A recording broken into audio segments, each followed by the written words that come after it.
ನಮಸ್ಕಾರ ವೀಕ್ಷಕರೇ, ನಮ್ಮ ಚಾನಲ್ಗೆ ನಿಮ್ಗೆಲ್ರಿಗೂ ಆದರದ ಸುಸ್ವಾಗತ. 2026ರ ಜುಲೈ ತಿಂಗಳು ಆರಂಭವಾಗಿದೆ. ಆಧ್ಯಾತ್ಮಿಕವಾಗಿ ಮತ್ತು ಜ್ಯೋತಿಷ್ಯ ಶಾಸ್ತ್ರದ ದೃಷ್ಟಿಯಿಂದ ಈ ಜುಲೈ ತಿಂಗಳು ಅತ್ಯಂತ ಪ್ರಮುಖವಾದದ್ದು.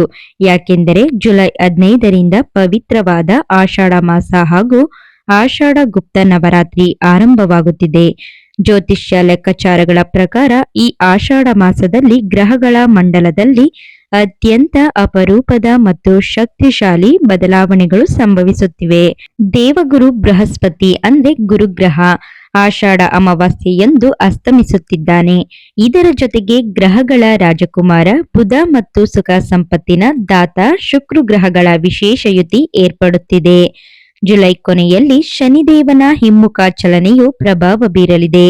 ಈ ಎಲ್ಲ ಮಹತ್ತರ ಗ್ರಹ ಸಂಚಾರಗಳಿಂದಾಗಿ ಬ್ರಹ್ಮಾಂಡದಲ್ಲಿ ಬುಧಾದಿತ್ಯ ಯೋಗ, ತ್ರಿಗ್ರಹ ಯೋಗ ಹಾಗೂ ಗಜಕೇಸರಿ ಯೋಗಗಳು ಸೃಷ್ಟಿಯಾಗುತ್ತಿವೆ.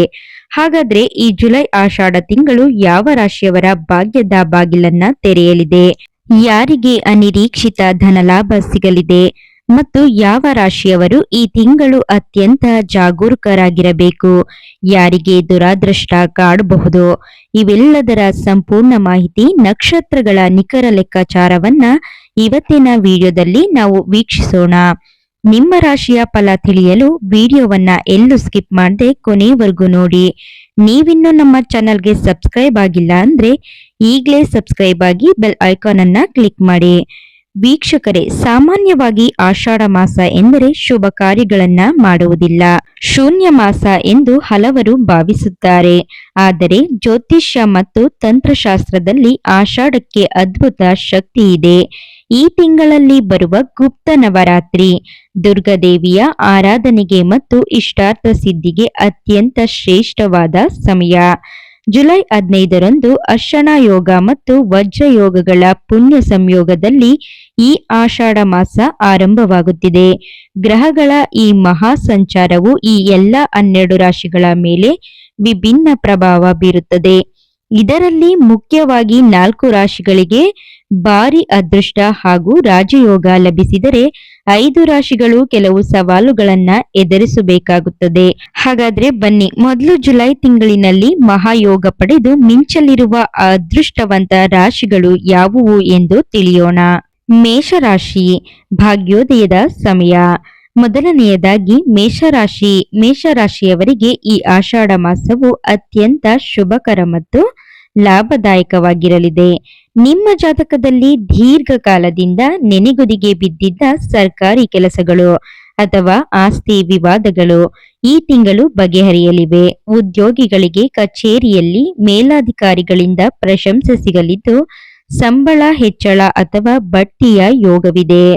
ವ್ಯಾಪಾರಸ್ಥರಿಗೆ ಹೊಸ ಹೂಡಿಕೆಯಿಂದ ಭಾರಿ ಲಾಭ ಸಿಗಲಿದೆ. ನೀವು ಸಾಲದ ಸುಳಿಗೆ ಸಿಲುಕಿದ್ದರೆ ಈ ತಿಂಗಳು ಸಾಲದಿಂದ ಮುಕ್ತಿ ಪಡೆಯಲು ಉತ್ತಮ ಮಾರ್ಗಗಳು ಗೋಚರಿಸಲಿವೆ. ಒಟ್ಟಾರೆಯಾಗಿ ಮೇಷರಾಶಿಯವರಿಗೆ ಆರ್ಥಿಕ ಸ್ಥಿತಿ ಬಲಗೊಳ್ಳುವ ಸುವರ್ಣ ಕಾಲ ಇದಾಗಿದೆ. ಇನ್ನು ಎರಡನೆಯದಾಗಿ ಮಿಥುನ ರಾಶಿ, ಪ್ರಗತಿಯ ಹೆದ್ದಾರಿ. ಎರಡನೆಯದಾಗಿ ಮಿಥುನ ರಾಶಿ, ಬುಧನ ಅಧಿಪತ್ಯದ ಮಿಥುನ ರಾಶಿಯವರಿಗೆ ಈ ಗುಪ್ತ ನವರಾತ್ರಿಯ ಅವಧಿಯು ಹೊಸ ಚೈತನ್ಯವನ್ನ ತರಲಿದೆ. ನಿಮ್ಮ ಕೆಲಸದ ಸ್ಥಳದಲ್ಲಿ ಹೊಸ ಜವಾಬ್ದಾರಿಗಳು ನಿಮ್ಮ ಹೆಗಲೇರಲಿದೆ. ಸಮಾಜದಲ್ಲಿ ನಿಮ್ಮ ಗೌರವ ಪ್ರತಿಷ್ಠೆ ಹೆಚ್ಚಾಗಲಿದೆ. ವಿದ್ಯಾರ್ಥಿಗಳಿಗೆ ಸ್ಪರ್ಧಾತ್ಮಕ ಪರೀಕ್ಷೆಗಳಲ್ಲಿ ಯಶಸ್ಸು ಸಿಗುವ ಬಲವಾದ ಯೋಗವಿದೆ. ನೀವು ಹೊಸ ಉದ್ಯಮ ಅಥವಾ ಸ್ಟಾರ್ಟ್ ಅಪ್ ಆರಂಭಿಸಲು ಯೋಚಿಸುತ್ತಿದ್ದರೆ ಈ ತಿಂಗಳು ಹೆಜ್ಜೆ ಇಡಿ, ಯಶಸ್ಸು ನಿಮ್ಮದಾಗುತ್ತದೆ. ಆರೋಗ್ಯದಲ್ಲಿ ಸುಧಾರಣೆ ಕಂಡುಬರಲಿದ್ದು ಕುಟುಂಬದಲ್ಲಿ ಹರ್ಷದ ವಾತಾವರಣ ಇರಲಿದೆ. ಇನ್ನು ಮೂರನೆಯದಾಗಿ ಸಿಂಹರಾಶಿ, ಧನಲಕ್ಷ್ಮಿಯ ಕೃಪೆ. ಮೂರನೆಯದಾಗಿ ಸಿಂಹರಾಶಿಯವರಿಗೆ ಶುಕ್ರ ಮತ್ತು ಬುಧನ ಶುಭ ದೃಷ್ಟಿಯಿಂದಾಗಿ ಆರ್ಥಿಕವಾಗಿ ಬಲ ಸಿಗಲಿದೆ. ನೀವು ಈ ಹಿಂದೆ ಮಾಡಿದ ಹೂಡಿಕೆಗಳಿಂದ ಅನಿರೀಕ್ಷಿತ ಲಾಭಾಂಶ ಕೈ ಸೇರಲಿದೆ. ಕೌಟುಂಬಿಕ ಜೀವನದಲ್ಲಿ ಇದ್ದ ಭಿನ್ನಾಭಿಪ್ರಾಯಗಳು ದೂರವಾಗಿ ದಂಪತಿಗಳ ನಡುವೆ ಪ್ರೀತಿ ಹೆಚ್ಚಾಗಲಿದೆ. ಉದ್ಯೋಗ ಬದಲಾವಣೆಗೆ ಪ್ರಯತ್ನಿಸುತ್ತಿರುವವರಿಗೆ ಪ್ರತಿಷ್ಠಿತ ಕಂಪನಿಗಳಿಂದ ಒಳ್ಳೆಯ ಆಫರ್ ಬರಲಿದೆ. ಸಾರ್ವಜನಿಕ ರಂಗದಲ್ಲಿ ಗುರುತಿಸಿಕೊಂಡವರಿಗೆ ಕೀರ್ತಿ ಲಭಿಸಲಿದೆ. ಆದರೆ ತಿಂಗಳ ಮಧ್ಯಭಾಗದಲ್ಲಿ ಅನಗತ್ಯ ವೆಚ್ಚಗಳ ಕಡೆಗೆ ಸ್ವಲ್ಪ ಗಮನ ಹರಿಸುವುದು ಒಳ್ಳೆಯದು. ತುಲಾರಾಶಿ ಸುಖ ಸಂಪತ್ತಿನ ಸುವರ್ಣ ಯೋಗ. ನಾಲ್ಕನೆಯದಾಗಿ ತುಲಾರಾಶಿ. ತುಲಾರಾಶಿಯವರಿಗೆ ಈ ಆಷಾಢ ತಿಂಗಳು ಧೈರ್ಯ ಮತ್ತು ಆತ್ಮವಿಶ್ವಾಸವನ್ನ ದುಪ್ಪಟ್ಟು ಮಾಡಲಿದೆ. ನಿಮ್ಮ ವ್ಯಾಪಾರದಲ್ಲಿ ಲಾಭದ ಪ್ರಮಾಣ ಹೆಚ್ಚಾಗಲಿದೆ. ಮನೆಯಲ್ಲಿ ಮದುವೆ ಅಥವಾ ಮುಂತಾದ ಶುಭ ಕಾರ್ಯಕ್ರಮಗಳು ಜರುಗುವ ಸಾಧ್ಯತೆ ಇದೆ. ದೀರ್ಘಕಾಲದ ಆರೋಗ್ಯ ಸಮಸ್ಯೆಗಳಿಂದ ಬಳಲುತ್ತಿದ್ದವರಿಗೆ ಈ ತಿಂಗಳು ಸೂಕ್ತ ಪರಿಹಾರ ಸಿಗಲಿದೆ. ಕಲೆ, ಸಾಹಿತ್ಯ ಮತ್ತು ಸಿನಿಮಾ ರಂಗದಲ್ಲಿರುವವರಿಗೆ ಅದ್ಭುತ ಅವಕಾಶಗಳು ಲಭಿಸಲಿವೆ. ಸಮಾಜದ ಪ್ರಭಾವಿ ವ್ಯಕ್ತಿಗಳ ಒಡನಾಟದಿಂದ ನಿಮ್ಮ ಅರ್ಧಕ್ಕೆ ನಿಂತ ಕೆಲಸಗಳು ಪೂರ್ಣಗೊಳ್ಳಲಿದೆ. ವೀಕ್ಷಕರೇ, ಈಗ ನಾವು ನೋಡಿದ 4 ರಾಶಿಗಳಿಗೆ ಅತ್ಯಂತ ಅದ್ಭುತವಾದ ಯೋಗವಿದೆ. ಆದರೆ ಕೆಲವು ರಾಶಿಗಳಿಗೆ ಈ ತಿಂಗಳು ಮಿಶ್ರ ಫಲವನ್ನ ನೀಡಲಿದೆ. ಅಂದರೆ ಲಾಭವೂ ಇರುತ್ತದೆ, ಜೊತೆಗೆ ಸಣ್ಣ ಪುಟ್ಟ ಸವಾಲುಗಳು ಇರುತ್ತವೆ. ಆ ರಾಶಿಗಳು ಯಾವುವು ಎಂದರೆ ವೃಷಭ ರಾಶಿ. ಆರ್ಥಿಕವಾಗಿ ಪರಿಸ್ಥಿತಿ ಚೆನ್ನಾಗಿರುತ್ತದೆ, ಆದರೆ ಸಂಬಂಧಿಕರೊಂದಿಗೆ ಮಾತನಾಡುವಾಗ ತಾಳ್ಮೆ ಕಳೆದುಕೊಳ್ಳಬೇಡಿ. ಎರಡನೆಯದಾಗಿ ಕರ್ಕಾಟಕ ರಾಶಿ. ಕೌಟುಂಬಿಕವಾಗಿ ಸಂತೋಷ ಇರಲಿದೆ, ಆದರೆ ಆರೋಗ್ಯದ ಮೇಲೆ ಸ್ವಲ್ಪ ಖರ್ಚು ಬರಬಹುದು, ಎಚ್ಚರ. ಇನ್ನು ವೃಶ್ಚಿಕ ರಾಶಿ. ಉದ್ಯೋಗದಲ್ಲಿ ಪ್ರಗತಿ ಇರುತ್ತದೆ, ಆದರೆ ಹಣಕಾಸಿನ ವ್ಯವಹಾರ ಮಾಡುವಾಗ ಯಾರನ್ನ ಸುಲಭವಾಗಿ ನಂಬಬೇಡಿ. ನಾಲ್ಕನೆಯದಾಗಿ ಧನುರಾಶಿ. ಅದೃಷ್ಟ ನಿಮ್ಮ ಪರವಾಗಿದ್ದರೂ ಆತುರದ ನಿರ್ಧಾರಗಳಿಂದ ತೊಂದರೆಗೆ ಸಿಲುಕಬಹುದು. ಯೋಚಿಸಿ ಹೆಜ್ಜೆಯನ್ನ ಹಿಡಿ. ವೀಕ್ಷಕರೇ, ಈಗ ನಾವು ಅತ್ಯಂತ ಪ್ರಮುಖವಾದ ಭಾಗಕ್ಕೆ ಬಂದಿದ್ದೇವೆ. ಜುಲೈ ಆಷಾಢ ಮಾಸದಲ್ಲಿ ದೇವಗುರು ಬೃಹಸ್ಪತಿಯ ಅಸ್ತಮಾನ ಹಾಗೂ ಶನಿಯ ಹಿಮ್ಮುಖ ಚಲನೆಯಿಂದಾಗಿ ಕೆಲವು ರಾಶಿಗಳ ಜಾತಕದಲ್ಲಿ ನಕಾರಾತ್ಮಕ ಪ್ರಭಾವ ಬೀರಲಿದೆ. ಈ ರಾಶಿಯವರು ಸ್ವಲ್ಪ ಎಚ್ಚರ ತಪ್ಪಿದ್ದರೂ ದೊಡ್ಡ ನಷ್ಟ ಅಥವಾ ಮಾನಸಿಕ ಒತ್ತಡ ಅನುಭವಿಸಬೇಕಾಗಬಹುದು. ಹಾಗಾಗಿ ಇವರು ಜಾಗರೂಕರಾಗಿರಬೇಕು. ಆ ರಾಶಿಗಳು ಯಾವುವು ಎಂದು ನೋಡೋಣ. ಮೊದಲನೆಯದಾಗಿ ಕನ್ಯಾ ರಾಶಿ. ಕನ್ಯಾ ರಾಶಿಯವರಿಗೆ ಆಷಾಢ ಮಾಸದಲ್ಲಿ ಆರ್ಥಿಕ ಒತ್ತಡ ಹೆಚ್ಚಾಗುವ ಸಾಧ್ಯತೆ ಇದೆ. ನಿಮ್ಮ ಆದಾಯ ಚೆನ್ನಾಗಿದ್ದರೂ ಸಹ ಅನಿರೀಕ್ಷಿತ ಖರ್ಚುಗಳು ನಿಮ್ಮ ಬಜೆಟ್ ಅನ್ನ ಏರುಪೇರು ಮಾಡುತ್ತವೆ. ಈ ತಿಂಗಳು ಯಾರಿಗೂ ಸಾಲ ನೀಡಲು ಹೋಗಬೇಡಿ. ಕೊಟ್ಟ ಹಣ ಮರಳಿ ಬರುವುದು ಕಷ್ಟ. ಕುಟುಂಬದ ಸದಸ್ಯರೊಂದಿಗೆ ಅಥವಾ ಒಡ ಹುಟ್ಟಿದವರೊಂದಿಗೆ ಸಣ್ಣ ವಿಷಯಕ್ಕೆ ಭಿನ್ನಾಭಿಪ್ರಾಯ ಮೂಡಬಹುದು. ನಿಮ್ಮ ಕೋಪ ಮತ್ತು ಮಾತಿನ ಮೇಲೆ ನಿಯಂತ್ರಣವಿಟ್ಟುಕೊಳ್ಳುವುದು ಅತ್ಯಂತ ಅಗತ್ಯ.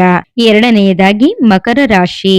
ಶನಿಯ ರಾಶಿಯಾದ ಮಕರ ರಾಶಿಯವರಿಗೆ ಕೆಲಸದ ಸ್ಥಳದಲ್ಲಿ ಮಾನಸಿಕ ಒತ್ತಡ ಹೆಚ್ಚಾಗಬಹುದು. ನೀವು ಎಷ್ಟೇ ಕಷ್ಟಪಟ್ಟು ಕೆಲಸ ಮಾಡಿದರೂ ಮೇಲಧಿಕಾರಿಗಳಿಂದ ನಿಂದನೆ ಅಥವಾ ತಪ್ಪು ತಿಳಿವಳಿಕೆಗಳು ಉಂಟಾಗಬಹುದು. ಶತ್ರುಗಳು ನಿಮ್ಮ ಬೆನ್ನ ಹಿಂದೆ ಪಿತೂರಿ ನಡೆಸುವ ಸಾಧ್ಯತೆ ಇದೆ. ಈ ತಿಂಗಳು ಯಾವುದೇ ಹೊಸ ಉದ್ಯೋಗ ಬದಲಾವಣೆಗೆ ಕೈ ಹಾಕಬೇಡಿ. ಇರುವ ಕೆಲಸವನ್ನ ಶಿಸ್ತಿನಿಂದ ಕಾಪಾಡಿಕೊಳ್ಳಿ. ವಾಹನ ಚಲಾಯಿಸುವಾಗ ಜಾಗ್ರತೆ ಇರಲಿ. ಮೂರನೆಯದಾಗಿ ಕುಂಭರಾಶಿ. ಕುಂಭರಾಶಿಯವರಿಗೆ ಈ ತಿಂಗಳು ಆರೋಗ್ಯದ ದೃಷ್ಟಿಯಿಂದ ಏರುಪೇರುಗಳು ಕಂಡುಬರಬಹುದು. ಹಳೆಯ ಕಾಯಿಲೆಗಳು ಮರುಕಳಿಸುವ ಸಾಧ್ಯತೆ ಇರುವುದರಿಂದ ಆಹಾರ ಮತ್ತು ದೈನಂದಿನ ದಿನಚರಿಯ ಮೇಲೆ ಕಾಳಜಿ ಇರಲಿ. ಕೌಟುಂಬಿಕ ಜೀವನದಲ್ಲಿ ಸಂಗಾತಿಯೊಂದಿಗೆ ಸಣ್ಣ ಪುಟ್ಟ ಜಗಳಗಳು ಮನಸ್ಸಿನ ಶಾಂತಿಯನ್ನ ಕೆಡಿಸಬಹುದು. ಕೋರ್ಟ್ ಕಚೇರಿ ಕೆಲಸಗಳು ಮತ್ತಷ್ಟು ವಿಳಂಬವಾಗಬಹುದು. ಇನ್ನು ನಾಲ್ಕನೆಯದಾಗಿ ಮೀನರಾಶಿ. ಸೋಮಾರಿತನ ಮತ್ತು ಕೋಪದ ಪ್ರಭಾವ. ಮೀನರಾಶಿಯವರಿಗೆ ತಿಂಗಳ ಆರಂಭದಲ್ಲಿ ಕೆಲವು ದೊಡ್ಡ ಜೀವನ ಸವಾಲುಗಳು ಎದುರಾಗಬಹುದು. ಸಂದರ್ಭಗಳು ನಿಮ್ಮ ಪರವಾಗಿಲ್ಲದಂತೆ ಭಾಸವಾಗಬಹುದು. ಮುಖ್ಯವಾಗಿ ನೀವು ಈ ತಿಂಗಳು ಸೋಮಾರಿತನ, ದುರಂಕಾರ ಮತ್ತು ಕೋಪದಿಂದ ದೂರವಿರಬೇಕು. ಕಚೇರಿಯಲ್ಲಿ ಇತರರ ಗಾಳಿ ಮಾತುಗಳನ್ನ ಕೇಳಿ ನಿರ್ಧಾರ ತೆಗೆದುಕೊಳ್ಳಬೇಡಿ.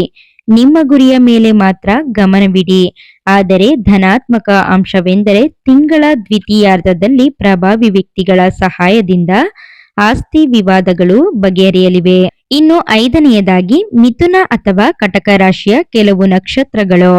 ರಾಹು, ಕೇತು ಅಥವಾ ಶನಿ ದೋಷವಿರುವ ಜಾತಕದವರು ಮತ್ತು ಕರ್ಕಾಟಕ ರಾಶಿಯ ಕೆಲವು ವ್ಯಕ್ತಿಗಳು ಜಾಗರೂಕರಾಗಿರಬೇಕು. ಹಣಕಾಸಿನ ಹೂಡಿಕೆ ಮಾಡುವಾಗ ಅಥವಾ ಹೊಸ ಒಪ್ಪಂದಗಳಿಗೆ ಸಹಿ ಹಾಕುವಾಗ ತಜ್ಞರ ಸಲಹೆ ಪಡೆಯುವುದು ಉತ್ತಮ. ಶತ್ರುಬಾಧೆ ಹೆಚ್ಚಾಗುವ ಸಾಧ್ಯತೆ ಇದೆ.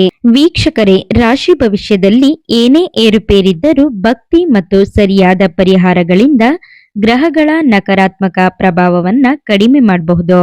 ಈ ಆಷಾಢ ಮಾಸದಲ್ಲಿ ಕಷ್ಟದಲ್ಲಿರುವ ರಾಶಿಯವರು ಹಾಗೂ ಅದೃಷ್ಟ ಹೆಚ್ಚಿಸಿಕೊಳ್ಳ ಬಯಸುವವರು ಈ ಕೆಳಗಿನ ಸರಳ ಪರಿಹಾರಗಳನ್ನ ತಪ್ಪದೇ ಮಾಡಿ. ದುರ್ಗಾರಾಧನೆ. ಆಷಾಢ ಗುಪ್ತ ನವರಾತ್ರಿ ಇರುವುದರಿಂದ ಪ್ರತಿದಿನ ದುರ್ಗಾದೇವಿಗೆ ದೀಪ ಹಚ್ಚಿ ದುರ್ಗಾ ಚಾಲಿಸ ಪಠಿಸಿ. ಇದು ನಿಮ್ಮ ಸಕಲ ದೋಷಗಳನ್ನ ನಿವಾರಿಸುತ್ತದೆ. ಶಿವನಿಗೆ ಜಲಾಭಿಷೇಕ. ಆಷಾಢ ಮಾಸದ ಸೋಮವಾರಗಳಂದು ಶಿವನಿಗೆ ಬಿಲ್ಪತ್ರೆ ಅರ್ಪಿಸಿ ಜಲಾಭಿಷೇಕ ಮಾಡುವುದರಿಂದ ಮಾನಸಿಕ ಒತ್ತಡ ದೂರವಾಗುತ್ತದೆ. ಶನಿದೇವನಿಗೆ ತೈಲಾಭಿಷೇಕ. ಶನಿವಾರದಂದು ಶನಿ ಮಹಾತ್ಮನಿಗೆ ಎಳ್ಳೆಣ್ಣೆ ದೀಪವನ್ನ ಹಚ್ಚಿ ಕಪ್ಪು ಎಳ್ಳನ್ನ ದಾನ ಮಾಡಿ. ಇದರಿಂದ ಉದ್ಯೋಗ ಮತ್ತು ಆರ್ಥಿಕ ಸಮಸ್ಯೆಗಳು ನಿವಾರಣೆಯಾಗುತ್ತವೆ. ಹಸಿದವರಿಗೆ ಅನ್ನದಾನ. ಈ ಪವಿತ್ರ ತಿಂಗಳಿನಲ್ಲಿ ಬಡವರಿಗೆ ಅಥವಾ ಹಸಿದವರಿಗೆ ಅನ್ನದಾನ ಮಾಡುವುದು ಕೋಟಿ ಪುಣ್ಯವನ್ನ ತರುತ್ತದೆ. ನೋಡುದ್ರಲ್ವಾ ವೀಕ್ಷಕರೇ, ಜುಲೈ ಆಷಾಢ ಮಾಸದ ಸಂಪೂರ್ಣ ರಾಶಿ ಭವಿಷ್ಯ ಹೇಗಿದೆ ಅಂತ. ಗ್ರಹಗಳ ಚಲನೆ ಏನೇ ಇರಲಿ, ನಮ್ಮ ಸತ್ಕರ್ಮ ಮತ್ತು ಕಠಿಣ ಪರಿಶ್ರಮವೇ ನಮ್ಮ ಯಶಸ್ಸಿನತ್ತ ಮುನ್ನಡೆಸುತ್ತದೆ. ನಿಮ್ಮ ರಾಶಿ ಯಾವುದು? ನಿಮಗೆ ಈ ತಿಂಗಳು ಹೇಗಿದೆ ಎಂಬುದನ್ನ ತಪ್ಪದೇ ನಮ್ಮ ಕಮೆಂಟ್ ಬಾಕ್ಸ್ ನಲ್ಲಿ ಕಮೆಂಟ್ ಮಾಡಿ ತಿಳಿಸಿ. ನಿಮಗೆ ಈ ಮಾಹಿತಿ ಉಪಯುಕ್ತ ಅನಿಸಿದರೆ ದಯವಿಟ್ಟು ಈ ವಿಡಿಯೋವನ್ನ ಲೈಕ್ ಮಾಡಿ, ನಿಮ್ಮ ಸ್ನೇಹಿತರು ಮತ್ತು ಕುಟುಂಬದವರೊಂದಿಗೆ ಶೇರ್ ಮಾಡಿ. ಇಂತಹ ಮತ್ತಷ್ಟು ಜ್ಯೋತಿಷ್ಯ ಮಾಹಿತಿಗಾಗಿ ನಮ್ಮ ಚಾನೆಲ್ ಅನ್ನ ಸಬ್ಸ್ಕ್ರೈಬ್ ಮಾಡೋದನ್ನ ಖಂಡಿತ ಮರಿಬೇಡಿ. ಮತ್ತೊಂದು ಪ್ರಮುಖ ವಿಡಿಯೋದೊಂದಿಗೆ ನಿಮ್ಮನ್ನ ಮತ್ತೆ ಭೇಟಿಯಾಗ್ತೀನಿ. ಅಲ್ಲಿವರೆಗೂ ಎಲ್ರಿಗೂ ಧನ್ಯವಾದಗಳು.